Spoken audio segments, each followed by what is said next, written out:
Kaza jioni ndugu yangu Pasco Kabombe.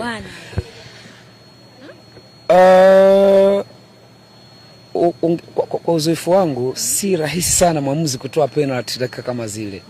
Dickens Mimisa Nyagroa referee kutoka Kenya, kwenye wakati ambao mechi inakwenda kumalizika ukitarajia mikwaju ya penalty, Edmund John anamcontact Chama ambaye alikuwa kama anataka kupiga anafinya. That is Chama.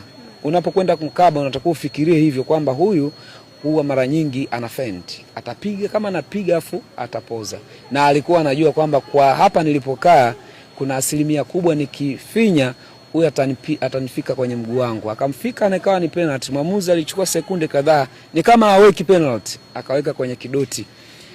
Chama akashika mpira muda mrefu sana kama atapiga yeye, lakini kwenye mazingira ambayo usingetarajia akamkabidhi mpira Selemani Mwalimu. Composure kubwa, concentration kubwa, dakika za majeruhi kabisa ambazo kama ni maiti ipo kwenye jeneza ukiikosa na inapiga chafya, mambo alikuwa amefufuka.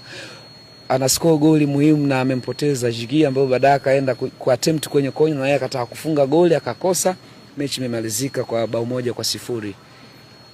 Nafikiri ni turning point nzuri kwa Simba kwenye dabi za Kariakoo. Wamepoteza mara nyingi sana, leo wameshinda, inawapa nguvu, inawapa ukurasa mpya, na nadhani wataongeza confidence mara dufu zaidi. Hata mechi inayofuata ya Mei 3 huenda wakacheza vizuri sana, ingawa Yanga watarudi chini na kujaribu kutafuta namna ku bounce back. So it's not easy.